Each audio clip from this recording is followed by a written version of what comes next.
peace must be our goal and our guide. And all that we strive for as a human family, dignity and hope, progress and prosperity, depends on peace. But peace depends on us.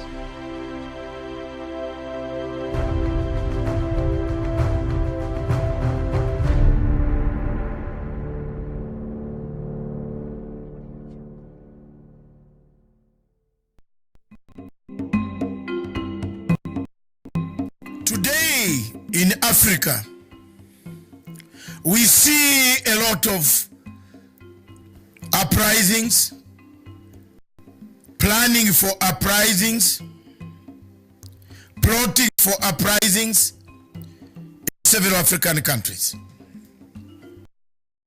The events on the African continent, therefore, as predicted much earlier myself, in 2017, I said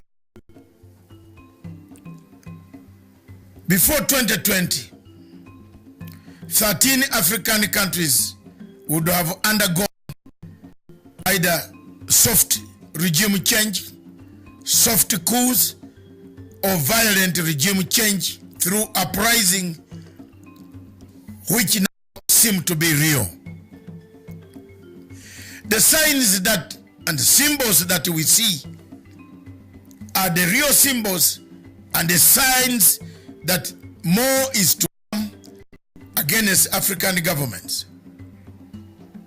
What do we do then? There is a new method of changing governments strategically placed in the United States of America by George Soros. George Soros funds civil societies, civil disobedience, civil violence in Africa.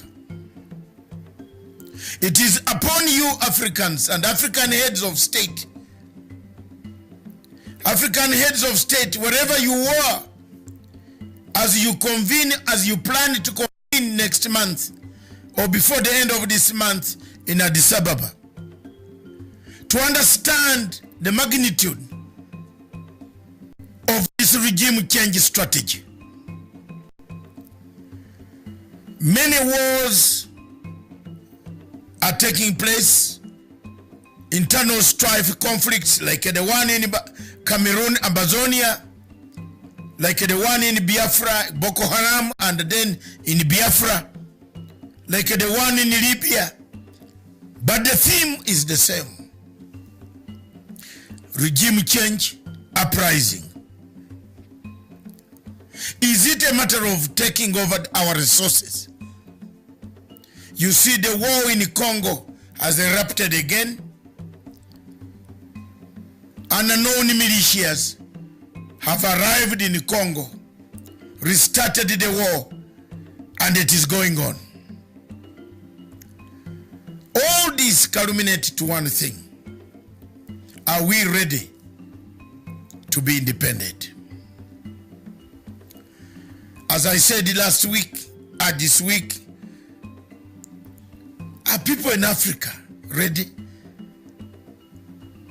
to accept the results of elections? Elections everywhere in Africa are bringing the chaos we see. The people of Africa seem to be divided after elections or before elections. Is Africa ready for elections? Do we need elections in Africa? If so, are we tolerant enough to accept results? Are we ready? Which method can we use in Africa to make sure that there is hope for the countries and there is hope and the future of Africa is guaranteed?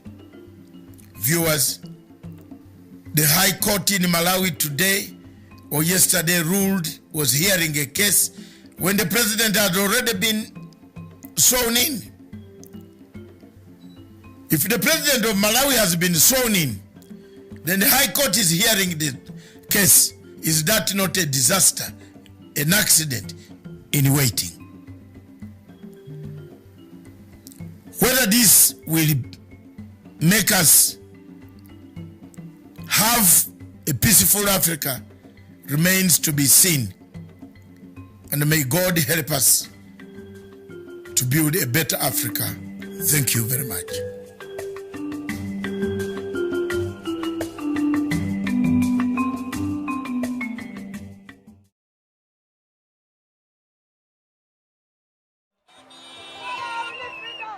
We call for a non-violent revolution. We call for a non-violent protest. We call for a non-violent march. This is what we are demonstrating to the world, and we have resisted Mr. Biya's army of occupation in our land, but this is a moment that we must continue to stand firm. Along with many other Cameroonians, many of you, as far back as the early 90s, and more frequently lately, I have insisted upon the imperative nature of genuine dialogue.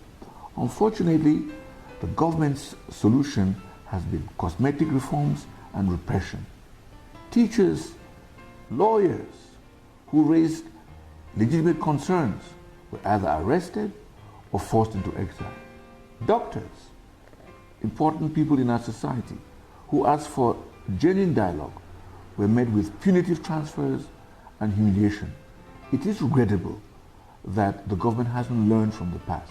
We are ambassadors. We don't need anything again. The only solution to the matter is let the government solve this problem by giving our independent freedom. We have a territory of our own. We recognize international boundaries. We have a language. We have a culture. We have our own laws. We have everything that is required by international standards to be a people and a nation and a state. The UN must give us this right. We as a people, we have the right to self-determination, and we are determined to go our separate ways.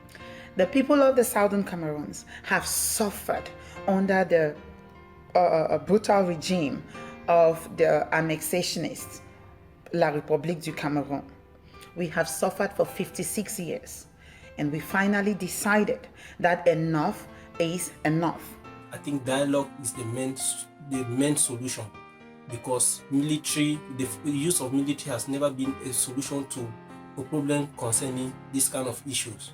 So the government of Cameroon has to dialogue with the Anglophone regions to come to a compromise and let this problem be solved.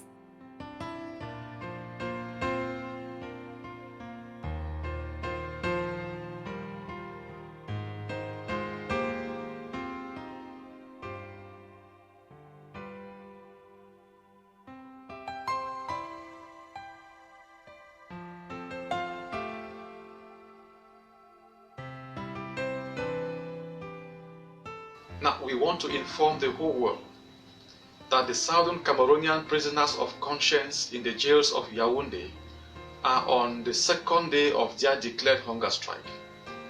Now, we want the entire world to know, because we are convinced that the regime in Yaoundé will be indifferent until they begin to die.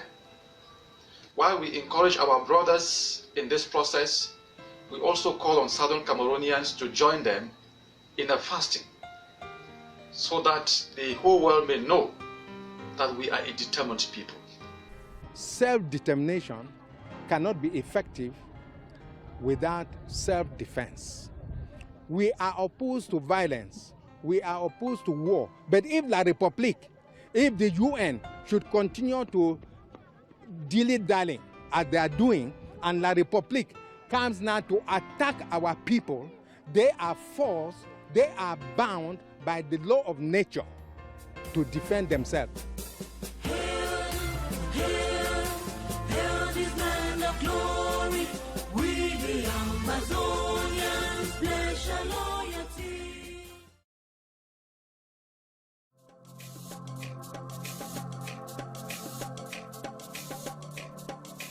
Way back in 1998, the late Secretary General of the United Nations, by name Kofi Annan,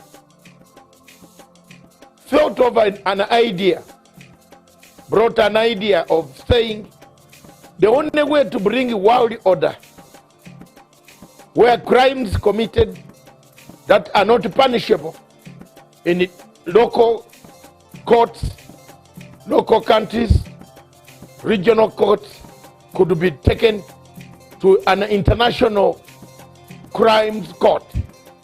The Rome Statute and Rome Treaty of 1998 July was an offspring of already cooked DSGE intelligence system mechanism to keep Africa under check. Up to date, the French government pays 70% of the salaries of the International Criminal Court, from the porter to the judge, to the prosecutor, and the rest of the other people. This was a project of Kofi Annan and the Kofi Annan Foundation, followed by George Soros as an accomplice of Kofi Annan, brought in by Luis Moreno Campo and the entire system of the West, some countries in the West, to keep check on African countries that did not agree with the policies of the French and to their policies of Western culture. The International Criminal Court Chief Prosecutor Luis Moreno Campo agreed in all this that yes, he has been picking money, extra monies, and we followed the story together with my group in France, powerful investigators in France who worked together with me, and we found out that, truly speaking, Luis Moreno Campo, Fernandez Gomedi, the former judge, the president of the International Criminal Court, laundered money, some coming from American banks themselves. This evidence was put in the ICC.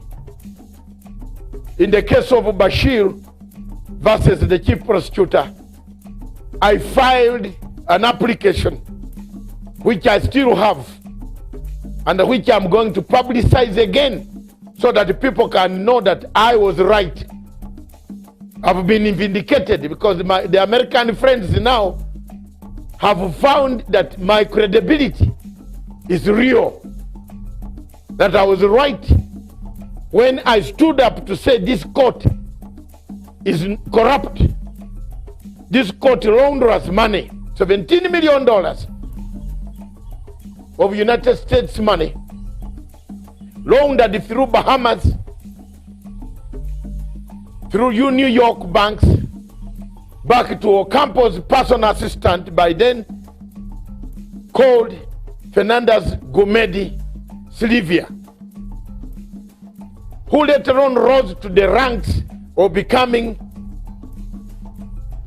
the president of International Criminal Court. It has taken us time, energy, efforts, resources to investigate the corruption scandal that have rocked the International Criminal Court. Why should African countries continue to be in the ICC, yet even the superpowers like America are saying no, we have enough courts to try our own people? Viewers, it has taken Americans over 20 years to listen to our voices when we told Rainberger in Nairobi that this court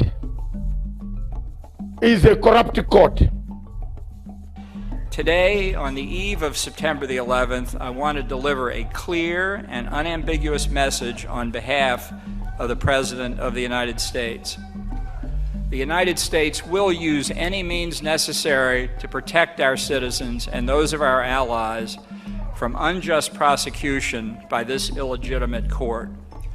We will not cooperate with the ICC. We will provide no assistance to the ICC, and we certainly will not join the ICC. We will let the ICC die on its own. After all, for all intents and purposes, the ICC is already dead to us. A case of the Kenyan people. These cases in Kenya, the chief prosecutor called Fatou Bensouda put serious statements at the end of the cases, discharge and termination. In legal language, these cases pose a very serious threat in the future. What the people of Kenya can do, and they should do, is today to wrap up the work envelope.